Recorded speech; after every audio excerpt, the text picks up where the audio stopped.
자, 저희는 지금까지 신약 성경에 나와 있는 총 5권의 뼈대의 첫 번째 사복음서, 두 번째 해당되어지는 역사서, 사도행전을 통해서 바울의 1, 2, 3, 4차 로마로의 전도여행까지 살펴보았습니다.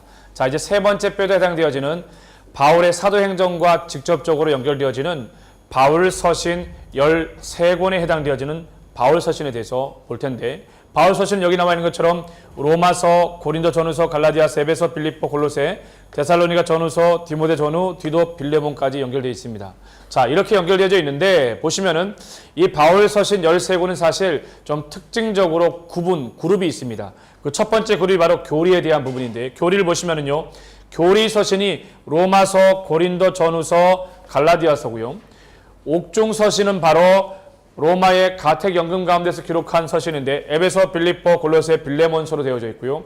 그 다음에 재림 서신은 데살로니가 전후서, 목회 서신은 디모데 전후, 디도서, 이렇게 총 4개의 그룹으로 되어 있다는 것을 여러분들이 좀 알고 시작하면 좋을 것 같습니다. 자, 그러면 첫 번째 로마서로 들어가기 전에 이 바울 서신의 개관에 대한 부분들을 좀 이해하고 싶은데, 보시면요, 바울 서신 신약 성경 전체의 큰 뼈대로 볼 때에 세 번째 13권의 책인 로마서, 고린도 전후서, 갈라디아서, 에베소, 빌립보, 골로새, 데살로니가 전후서, 디모데 전후, 디도서, 빌레몬을 바울 서신으로 나눕니다. 1세기 가장 보편적인 의사소통이, 오늘날 같은 경우에는 핸드폰이나 이메일이 있겠지만 1세기에 초대교회의 가장 보편적인 의사소통 방법이었던 편지는 바울이 1차, 2차, 3차 로마로의 선교 4차를 통해서 세운 교회와 성도들, 때로는 지역교회들과 개인들과 소통하는 방법이 바로 편지 서신이었습니다. 바울은 자신이 세운 교회를 격려하고 가르치기 위해서 고린도 전후서, 갈라디아서, 에베소서, 빌립보서, 데살로니가 전후서를 썼습니다. 바울이 교회를 가르치기 위해서. 자, 그 외에요, 또 한 번도 방문해보지 않는 로마 교회, 한 번도 방문해보지 않는 로마 교회와 그리고 골로새 교회를 위해서도 편지를 썼을 뿐만 아니라 사랑하는 영적 아들 디모데를 위해서 디모데 전후서, 그리고 디도와 빌레몬을 향해서도 편지를 썼습니다.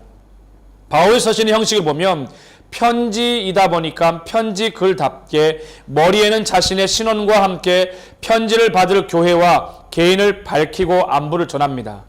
독특한 점은요, 수신인, 편지를 받는 사람들에 대하여 하나님께 감사와 중보를 하게 되어지고요.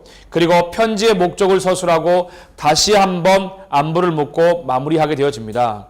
바울 서신은 말했던 것처럼 크게 총 여기 나와 있던 것처럼 교리와 옥중, 재림, 목회 서신으로 구분되어 있다는 것을 여러분들이 한번 기억하시면서 첫 번째 바울 서신에 해당되어지는 로마서를 보도록 하겠습니다. 자, 로마서를 여러분들이 펴보시고요. 자, 로마서입니다. 로마서는요, 전체 16장으로 이루어져 있습니다. 자, 보시면은 주제를 먼저 한번 읽도록 하겠습니다. 주제 시작. 이신칭의 믿음으로 말미암아 의롭게 됨. 믿음으로 말미암아 의롭게 됨. 주제가 믿음으로 말미암아 의롭게 되어지는 겁니다. 믿음으로 말미암아 의롭게 되어짐, 이걸 가리켜서 이신칭의라고 하죠. 자, 주제 말씀 있습니다. 시작. 모든 사람이 죄를 범하였음에 하나님의 영광에 이르지 못하더라. 모든 사람이 죄를 범했음에 하나님의 영광에 이르지 못하더라. 그러면 어떻게 그 하나님의 은혜를 누릴 수 있을까요? 그거에 대해서 로마서에 구체적으로 설명을 하고 있는데, 자, 그러면 로마서를 한번 보도록 하겠습니다. 기억하십시오. 바울 서신 편지입니다. 제일 먼저 그러면은 저자가 누구냐면 바로 사도 바울이겠죠? 발신, 편지를 보낸 사람은 누구입니까? 역시 바울이 보냈고요. 자, 편지를 받는 사람은요, 로마 교회였습니다. 로마 교회요. 자, 그렇다면 그래픽 아이콘을 한번 볼 테니까 여기 주목해 보십시오. 로마서는요, 구원의 방주 배가 떠올라 있습니다. 구원의 방주 배에 봤더니 십자가가 이렇게 그려져 있고요. 1장부터 16장까지 되어져 있는데 크게 세 개의 구분을 가지고 있습니다. 제일 앞에 칸을 봤더니 교리라고 적혀져 있고요. 두 번째는요, 구원이라고 적혀져 있고, 세 번째 칸에는 실천이라고 적혀져 있습니다. 이건 뭔 말하는 걸까요? 로마서를 왜 구원의 방주라고 했을까요? 여러분, 노아 시대의 노아 방주를 기억하십니까? 노아 방주의 목적은 상징적으로 예수 그리스도며 교회 공동체를 말합니다. 이처럼 바울은 로마 교회를 향해서 구원의 방주를 통해 뭘 알려주기 원했냐면, 교리를 통해서 첫 번째, 모든 사람이 죄인이다. 유대인도 죄인이고 이방인도 죄인이라고 하는 것을 가르쳐 주는데, 1장부터 8장까지를 통해서 바로 하나님의 사랑에 대해서 이야기를 해요.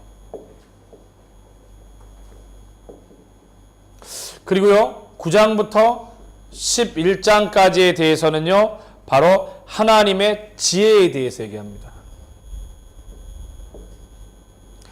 12장부터 16장까지는 비밀 계시에 대해서 이야기를 해요. 점점 더 궁금하죠? 이게 어떤 의미인지요? 그렇습니다. 아까 얘기했던 것처럼 교리, 구원, 실천인데, 모든 사람이 죄로 말미암아 죽을 수밖에 없다. 그러면 죽어야만 하는가? 그게 아니라 아브라함의 예를 통해서 믿음으로 의롭게 되어진다. 뭘로? 믿음으로 의롭게 될 수 있다. 예수님을 믿음으로 의롭게 될 수 있다. 그럼 제일 앞에는 죄론을 다루고 있겠죠? 그리고 여기에서는 구원은요? 구원론을 다루겠죠? 그럼 실천에 대한 부분은 실천론에 해당되겠죠. 그럼 이렇게 죄로 인해 죽을 수밖에 없는 사람이 구원받아 하나님의 자녀로 살아야 되는데, 어떻게 살아갈 수 있을까? 그거를 다루는 것이 바로 로마서에 해당되어지는 겁니다. 로마 교회에 이 편지를 보낸 이유는요, 구원받은 하나님의 자녀들이 왜 오순절 성령 강림 때에 로마 교회로부터 왔던, 혹은 예루살렘에 머물고 있던 사람들이 다시금 성령의 충만함을 받고 로마에 돌아가서 그들이 교회를 세웠습니다. 초창기에 그 뜨거웠던 복음의 열정들과 구원의 감격들이 상실되어지게 되어지자, 그 사실을 알게 되어진 바울은 다시 한번 복음을 들어야 한다라고 하는 중심 메시지를 가지고 이 편지를 기록하게 되었다는 것을 여러분들이 한번 기억하신 다음에 보시면요. 자, 제일 먼저 그렇다면 이 로마 교회와 이 로마서의 특징을 한번 봅시다. 첫 번째는요, 로마서의 특징을 한번 봅시다. 이 로마서는요, 첫 번째, 바울 서신 중 가장 길고 가장 교리적이에요. 바울 서신 중 가장 길고 교리적이다라는 거, 교리적이라는 거. 자, 또 논리적이고 굉장히 체계적입니다. 논리적이고요, 체계적이에요. 세 번째는요, 이 바울 서신 가운데에 로마서를 어떤 특징을 가지고 있냐면, 바울이 개척한 교회가 아니다. 그렇죠. 이미 계속 얘기했습니다. 바울이 1, 2, 3, 4차 로마로의 전도의 행 가운데 세워진 교회가 아니라, 개척한 교회가 아니다. 바울이 개척한 교회가 아니다라는 것을 기억하시고요. 자, 네 번째는 뭐가 있느냐? 바로 이스라엘의 과거, 현재, 미래에 대해서 다룹니다. 이스라엘에 대해서 과거와 현재와 미래에 대해서 다루고 있다. 그 다음에 다섯 번째는요, 문안 인사로 동역자를 무려 40명이나 언급합니다.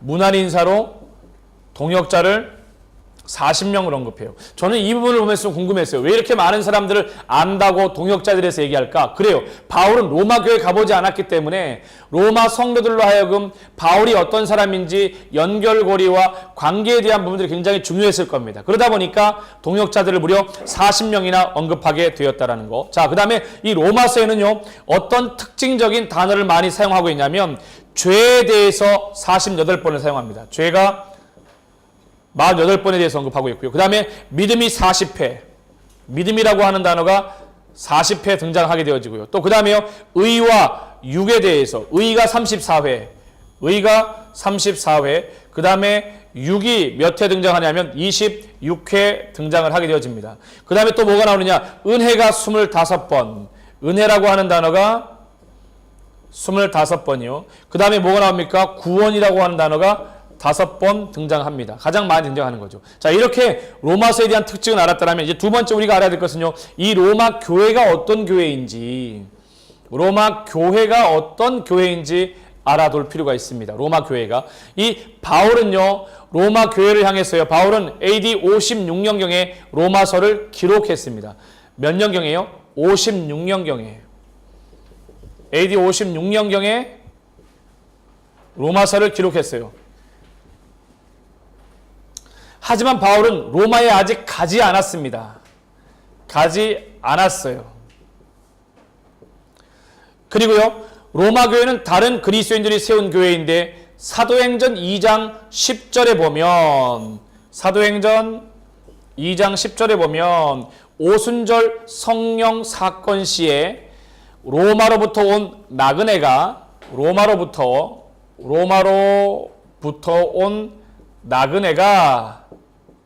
다시 로마에 가서 세웠을 것이라고 하는 학설 견해가 있습니다. 자, 로마 교회는 큰 지역 교회가 아닌 분산된 모임이나 가정 교회일 것이다. 로마 교회는요, 가정 교회였을 것이다. 자, 네 번째는 또 어떤 특징을 가지고 있느냐? 그는 로마서를 쓰기 전 약 10년 동안 지중해를 중심으로 1, 2, 3차 전도행을 하며 곳곳에 교회를 세웠다. 바울은 1차, 2차, 3차 그리고 로마로의 여행인데 이 로마서가 쓰기 전에 대한 부분이기 때문에 1, 2, 3차 전도행을 하면서 곳곳에 아시아 지역에다가 교회를 세우게 되었죠. 자, 그 다음에는요. 율법주의적 신앙을 교정하고 유대인과 이방인 간의 바른 관계를 설명하고 동시에 스페인 선교를 준비하기 위함이었다. 자, 보십시오. 제일 먼저 율법주의적 신앙을 교정하고, 율법주의적이라고 말은 다른 말로 말하면 형식이죠. 이 형식을 깨고 다시 어떻게 가르치기 원하냐면요.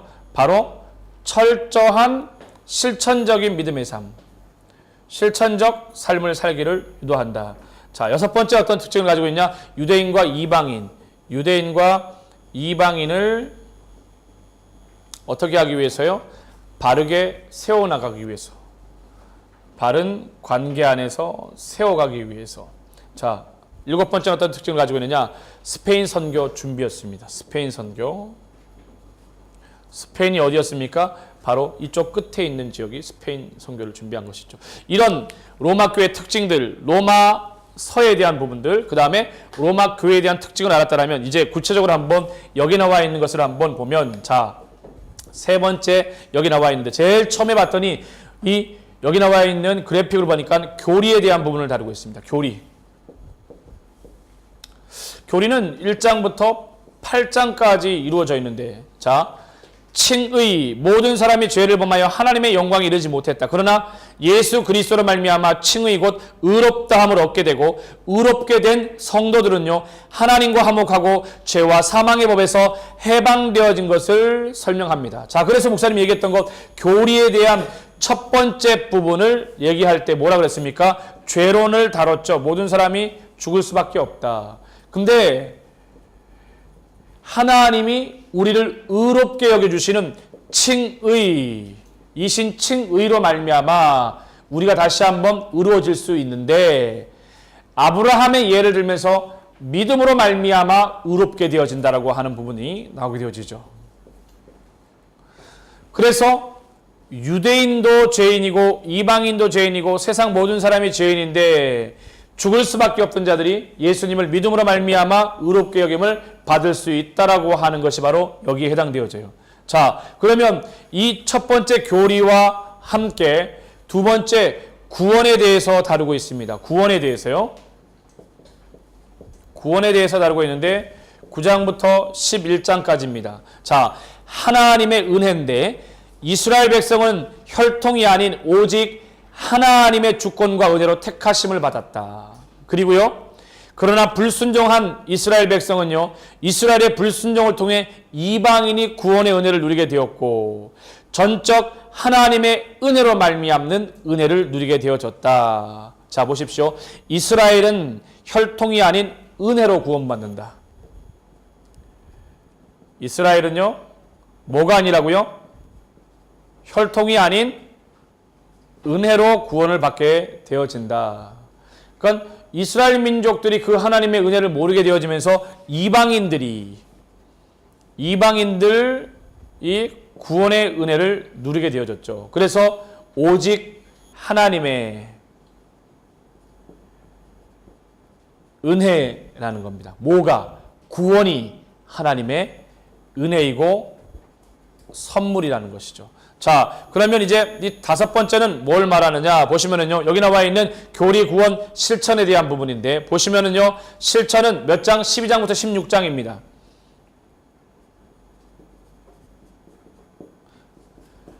12장의 처음에 이렇게 시작하죠. 그러므로 너희는 너희 몸을 하나님이 기뻐하시는 거룩한 산 제사로 드리라. 실천이에요. 그 구체적인 실천이 뭐예요? 하나님의 선하시고 하나님의 온전하시고 하나님이 기뻐하신 뜻이 무엇인지 분별하는 삶인 것이죠. 그래서 새 생활에 대해서 얘기를 하는 겁니다. 그래서 분명한 선의 경계가 있어요. 죄로 인해 죽을 수밖에 없던 인간이 구원의 은혜와 감격을 누리게 되어지면 바로 어디요? 여기입니다. 여기에서 실천, 구원받은 하나님의 자녀답게 살아가는 삶이 새롭게 시작되어져야 된다. 바로 새 생활에 대한 부분들을 다룬다. 새 생활에 대해서 다루게 되어진다. 새 생활의 구체적인 답이 뭐예요? 우리를 거룩한 산 제사로 드리는 거. 산 제사로 드림. 구체적으로 본다라면 하나님의 선하시고 온전한 뜻이 무엇인지 어떻게 알아? 분별하는 것이라고 보면 되겠습니다. 이처럼 그래픽에 나와 있는 로마서 구원의 방주를 통해 교리 구원 실천에 대해서 여러분들과 함께 나눴고요. 이제 보면은요, 여러분들 로마서를 스토리로 본다면 로마서는 기독교 교리를 가장 체계적으로 설명합니다. 교재 보십시오. 로마서는 헬라어 원문의 제목인 프로스 로마이우스, 즉 로마인들에게로 되어져 있습니다. 신약 성경 표제는요, 주로 지필자, 수신자, 수신 지명이나 주제를 반영하여 부르는데, 로마서는 한글 성경이 헬라 원문 표제인 로마서로 사용하고 부르고 있습니다. 로마서는 바울이 로마의 성도들에게 보내는 편지로 기독교 교리를 가장 체계적으로 설명한 책입니다. 이방인의 사도로 불리는 바울은 그들을 복음화하려는 특별한 사명을 가지고 있는데, 로마서는 궁극적으로 이방인의 구원과 동족 유대인의 구원까지를 포괄적으로 다룬다. 이를 통해 하나님의 사랑과 바울의 영혼 구원에 대한 넓이와 깊이를 보게 되는 편지입니다. 로마서는 예수 그리스도의 대속적 죽음의 중요성을 다루고 있고, 이신 칭의와 함께 모든 사람이 죄인이며 모든 사람은 하나님의 구원이 전적으로 필요하다. 구원받은 하나님의 사람들은 성도로서 이 땅을 살아가며 거룩한 산 제사의 삶을 살아야 된다라고 우리에게 도전을 하고 있습니다. 그렇다면 타이밍을 한번 보도록 하겠습니다. 이 타이밍으로 볼 것 같으면요, 타임을 볼 것 같으면 이 바울이 로마 교회를 향해 로마서를 보낸 때가 언제인지 보시면요, 바울의 1차, 2차, 3차 전도행 가운데 세워진 교회가 아니고 한 번도 가보지 않았지만 이 편지가 바울의 몇 차 전도여행 때 기록되어진 것이냐. 자, 1차 때는 아무것도 기록되지 않았다 그랬죠. 2차 때는 뭐가 기록됐다 그랬습니까? 데살로니가 전후서가 기록됐다 그랬죠. 3차 때 기록된 것이 무엇이에요? 바로 로마서, 고린도 전후서, 갈라디아서가 기록되어졌습니다. 그러니 3차 때 기록되어진 것이 뭐라고요? 바로 로마서가 되겠습니다. 이 로마서가 여러분 어디에서 기록되어졌습니까? 바로 고린도 지역에, 바울이 고린도 지역에 머물면서 로마 교회에다가 편지를 썼다. 그래서 롬하고 고린도라고 써주면 되겠습니다. 자, 타임 이해되십니까? 타임 이해되시죠? 여기 보시면 되겠습니다. 3차 전도형 때 지금 여기에 해당되어지는 부분인 것이죠. 자, 더 나가서 매핑을 한번 봅시다. 이미 그려진 지도를 볼 것 같으면요, 바울은 1, 2, 3차 때 로마 교회를 세우지 않았어요. 가보지 않았지요. 이미 사도행전에 아까 나와 있는 것처럼 사도행전 몇 장? 2장 10절에 오순절 성령 사건 때 성령의 충만함을 받은 사람들이 돌아가서 교회를 세우게 되어졌는데, 그 로마 교회에 대한 이야기를 듣고 바울이 어디에서 편지를 썼다? 고린도 지역에서 편지를 썼다. 그래서 편지의 방향이 어떻게 흘러가야 되느냐? 바로 이렇게 흘러가야 됩니다. 고린도에서 바울이 로마로 편지를 쓰게 되는 것이죠. 이 화살표만 이 지도상에서 여러분들이 이렇게 해두면 되겠습니다. 그러면 보내는 지역은 고린도가 되고 편지를 쓴 지역이 고린도가 되고 로마로 이렇게 편지가 보내진 화살표 방향을 하면 되겠습니다. 이해되십니까? 자, 그렇다면 이제 A, E, 어널리지와 엑스트라 자료를 볼 것 같으면요. 로마서는 여기 나와 있는 것처럼 이미 교리 구원 실천에 대해서 그래픽을 통해서 1장부터 16장까지 다 나누었습니다. 제일 앞에 교리 1장부터 8장, 구원 9장부터 11장, 실천 12장부터 16장까지로 되어져 있는데 그래도 한 번 더 볼 것 같으면요. 1장은 이신 칭후의 이방인의 죄, 2장 유대인의 죄, 3장 전 인류의 죄, 4장 아브라함의 믿음, 5장 칭의의 결과, 그 다음에 아담과 예수, 6장 죄의 삭슨 사망, 7장 하나님과 법과 죄의 법, 8장은 성령의 법과 양자의 특권, 사랑의 찬가가 나오고요. 9장은 토기장이신 하나님, 10장은 믿음은 들음에서 들음은 그리스도의 말씀으로, 굉장히 중요하다고 그랬죠. 제자 훈련 통해서 목사님이 뭐라 그랬습니까? 믿음으로 구원받는다. 근데 이 믿음이 어떻게 생기느냐? 들음으로. 그래서 faith comes from hearing. hearing 뭐요? About Jesus Christ.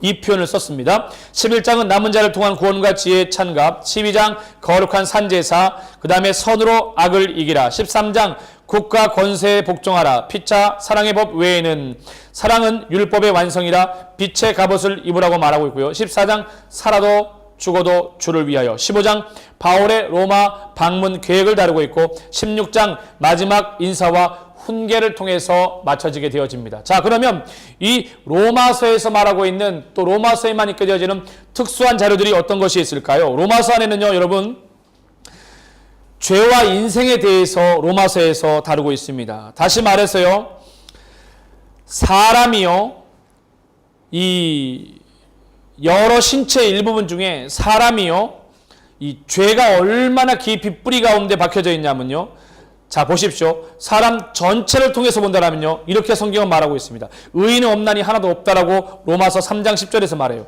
깨닫는 자도 없고 하나님을 찾는 자도 없다라고 3장 11절에서, 선을 행하는 자도 없고 하나도 없다라고 3장 12절에서 말합니다. 그런데 충격적인 것은요, 사람의 목구멍과 혀와 입을 보십시오. 그들의 목구멍은 열린 무덤이요, 그 혀로는 속임수를 일삼고 그 입술에는 독사의 독이 있고 그 입에는 저주와 악독이 가득하다라고 말합니다. 어디에서 이런 말을 말합니까? 로마서 3장 13절 14절에서 말해요. 그뿐만 아니라 목구멍과 혀와 입뿐만 아니라 사람의 발과 행위를 보면은요, 그 발은 피 흘리는 일에 빠르며 그들의 길에는 파멸과 고생이 있고 평강의 길을 알지 못한다. 로마서 3장 13절부터 16절 17절까지 되어 있습니다. 그 다음에 사람의 눈은요, 이렇게 표현합니다. 그들의 눈앞에 하나님을 두려워함이 없느니라. 얼마나 사람이 머리부터 발끝까지 죄된 모습을 가지고 있어요? 바로 로마서 3장 18절에 그렇게 이야기하고 있습니다. 또 뿐만 아니라 이 로마서에는요, 어떠한 특수자들이 있냐면 바로 아담과 예수 그리스도를 비교하고 있습니다. 그래서 로마서 안에는요, 아담과 예수님에 대해서 비교를 하게 되어지는데, 아담 한 사람으로 범죄함으로 말미암아 사망이 그 사람을 통하여 왕노릇하게 되었지만, 예수님은요, 예수 그리스도를 통하여 생명 안에서 왕노릇하죠. 아담은 사망을 얘기하지만 예수님은 생명을 얘기해요. 또 한 사람의 범죄로 많은 사람에게 정죄에 이르렀지만, 아담이죠, 한 의로운 행위로 말미암아 많은 사람이 의롭다 하심을 얻게 되죠. 예수님을 말하는 거죠. 또 이런 얘기가 있습니다. 한 사람이 순종치 아니하여 많은 사람이 죄인 되었지만, 아담을 말하죠. 예수님은요, 한 사람의 순종하심으로 많은 사람이 의인 되어졌습니다. 또 율법이 들어온 것은 범죄를 더하게 하렴이라고 아담에 대해서 얘기한다면, 죄가 더한 곳에는 은혜가 더욱 넘친다라고 예수님에 관해서 얘기를 하고 있고요. 죄가 사망 안에서 왕노릇하게 된다라고 말하지만, 또 어떻게 해요? 은혜도 또한 의로 말미암아 왕노릇하게 되어진다. 이 네거티브가 어떻게 되어져요?